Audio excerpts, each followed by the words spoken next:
Hello and welcome to a very special How I Paint Things.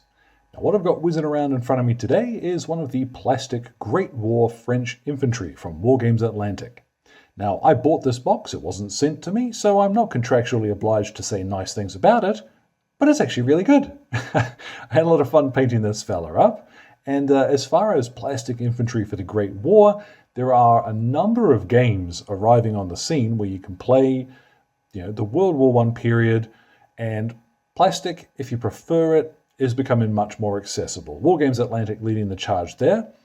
Anyhow, this is a fairly simple job. The purpose here is to get infantry on the table as quickly as possible. So while they might look fairly simple, that's with good reason. So all of the paints for this one will be listed in the description below, along with the recipe for the base. So let's get started. So once you've got your miniature assembled, the first thing to do, of course, is to prime it. Now here I've used Wolf Grey from the Army Painter for the simple expedient, it is a perfect colour for the Horizon Blue uniform.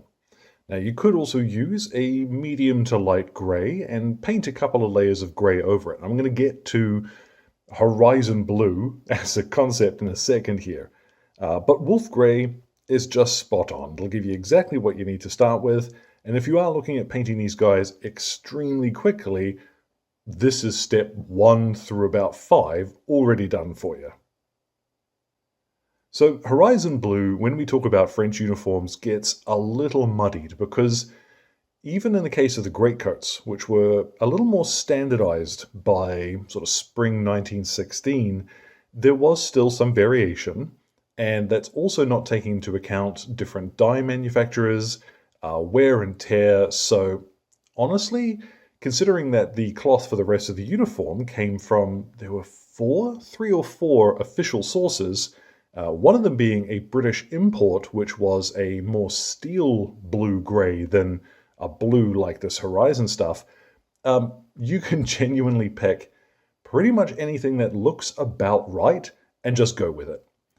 Horizon Blue, like I said, this Wolf Grey from Army Painter, it's about as close as you're going to get, and I would suggest it's the quote-unquote accurate version, but variation is inevitable. And certainly from World War I era, dyes being used, wear and tear in the field, and just general fade, anything will go. So this is what I'm using, but I am going to use on this fella 1 or 2 different alternatives for things like his puttees, his helmet, and what have you. So let's look at a couple of the alternatives that you might want to use to represent your Horizon Blue. So to start off with, what I have here, this is Fenrisian Grey from CITADEL. Now I'm going to apply this to his trousers. Now the trousers, in the early stages of the war, when they were swapping them out for those bright red things that they'd been wearing, there was an order given out to replace them with pretty much anything that was available. And one of those replacements was actually blue canvas trousers. Now, if you know what blue canvas trousers are, they were basically going into combat in jeans. This is probably a little bit lighter than their jeans would have been, but these, it's going to introduce just a bit of variation. And once it's shaded, it won't look quite so light. So over the trousers with this one. Now another variant you might try, this is Grey Blue from Vallejo. This is number 943, and I'll make sure that the number for this is in the description as well, because some of the names rather, like Grey Blue and Blue Grey and so forth, can be a little bit samey. Now speaking of samey, you're not going to see very much difference between this and the Wolf Grey. This is mostly to show you that you have got alternatives. You don't have to stick to any one manufacturer. I say this all the time. Find what works for you and whatever is available in your area. Now what I've prepped up is one of my cheap little dry brushes, and I have here Light Sea Grey from Vallejo. This is a really nice, light sea grey. It's a really good highlight color for almost any bluish grey color that you've got. What I'm going to do is lightly pass over areas of the uniform a few times. So like on his sleeve here, you'll see I'm picking up that edge detail. I'm going to do this over all of the soft equipment that he's carrying. So his coat, his trousers, and on his legs and puttees too. The This you want to take your time with and start with very, very little on your brush, because you can always come back and add more by going over the area a few times. But putting too much on to start with, you're going to need to go back to your wolf grey and start the process again. So you'll see how that introduces a bit of texture and does fade the jacket quite nicely. What I'm going to move to now is tanned flesh from the army painter, and we're going to paint in his skin. Now, don't worry if you can't get this one, or you just like a different skin tone.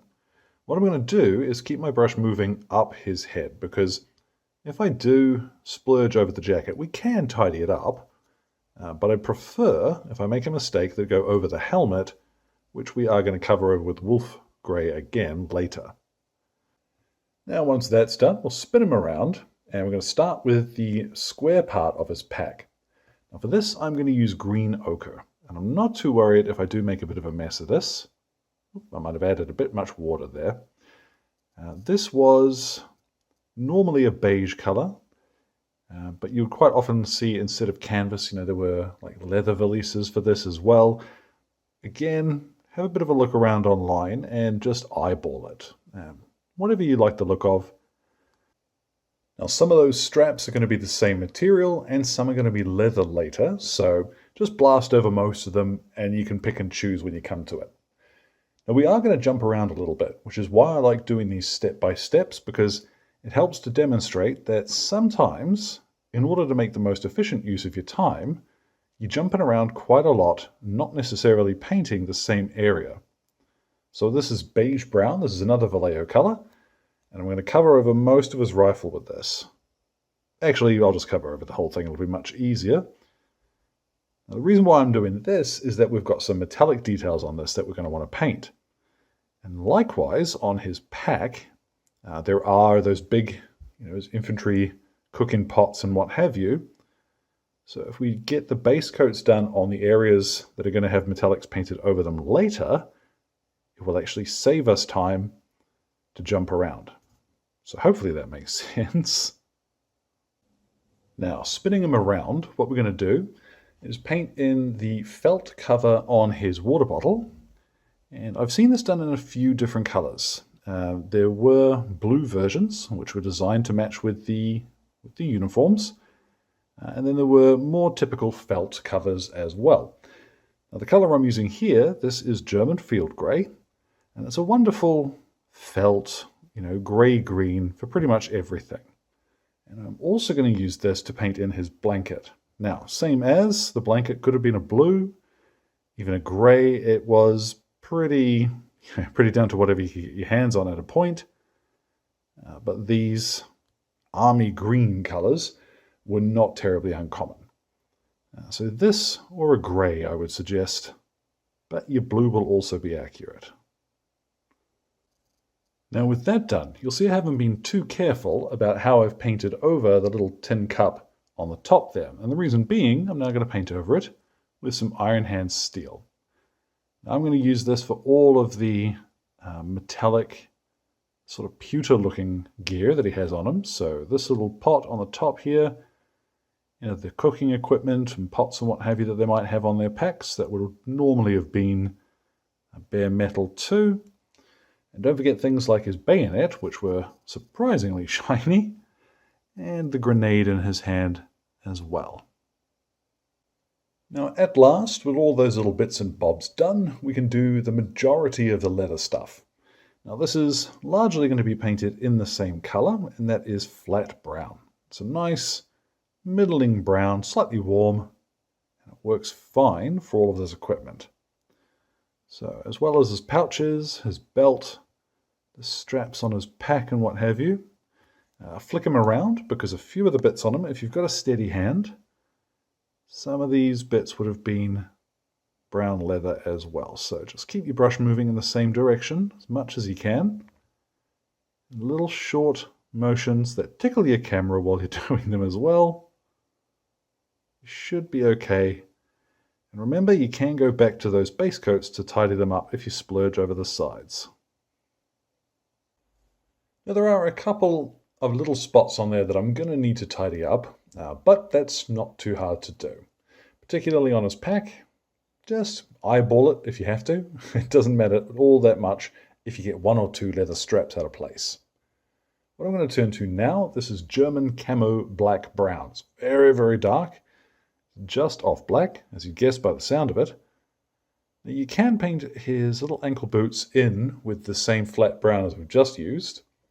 But I've seen quite a few variations on the boots. And I like them looking darker.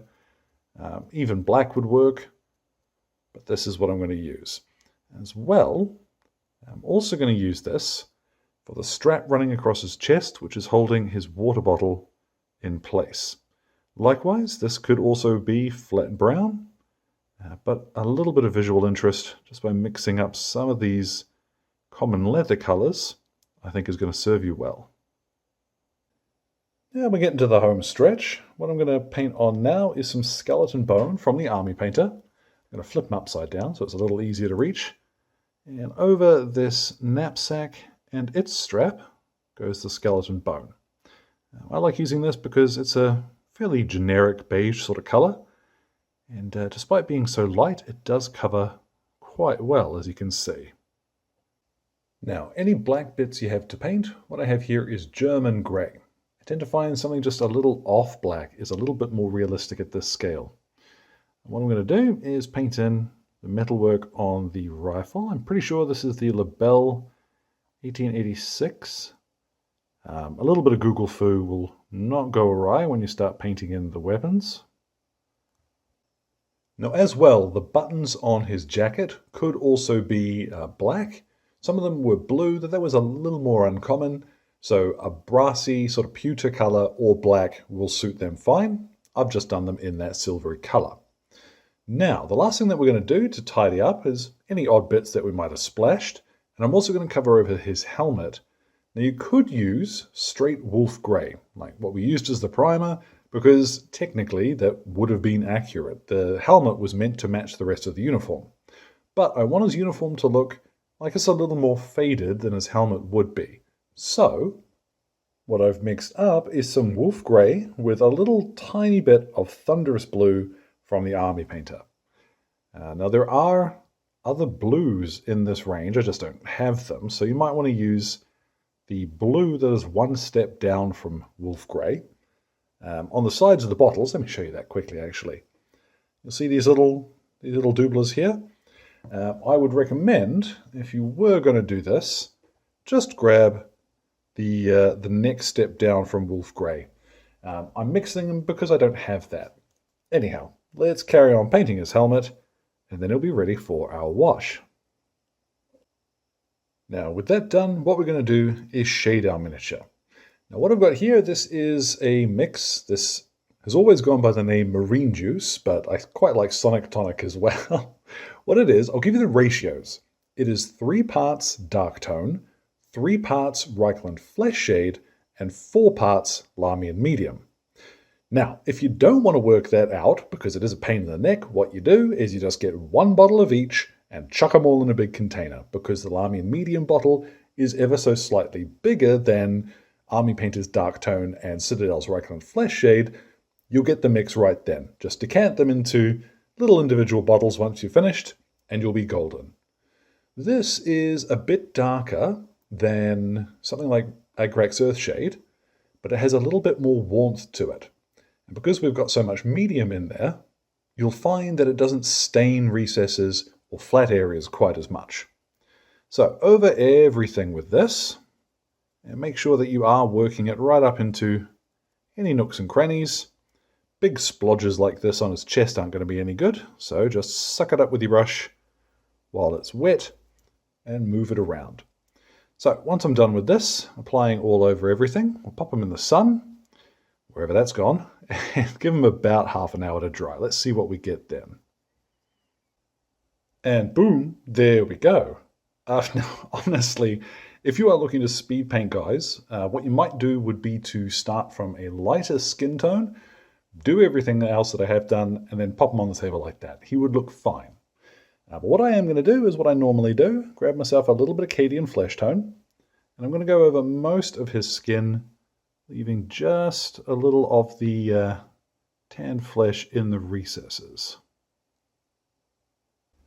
Now I have overcooked that slightly, and I've taken some of the detail out of his face. Whoops. But what I'm going to do, I've mixed up here about half and half Reichland Flesh Shade and some Lamian Medium. I just want to add a little bit of warmth back into the skin tone. The bonus as well is that it will settle towards areas that I want it to, like in the hollows of his cheeks, under his nose and the like, and it will just liven him up a bit before I do the final highlight. Now the stuff in his mouth hasn't quite finished drying, but we can carry on anyway. I've got some Kislev flesh. What I'm going to do is just the tip of his nose, his chin, his cheekbones, and I'll also pop this across the back of his knuckles. Now from here, if you wanted to, you could go ahead and add just a tiny bit of ivory into some of those other base colors, like the flat brown and what have you, to highlight those. But the purpose of these videos has always been to get these on the table fairly quickly. And honestly, he's done. So what I am going to do is go ahead and pop a matte varnish over him. Now first of all, there is the magic of a decent varnish. It just does wonders for a miniature.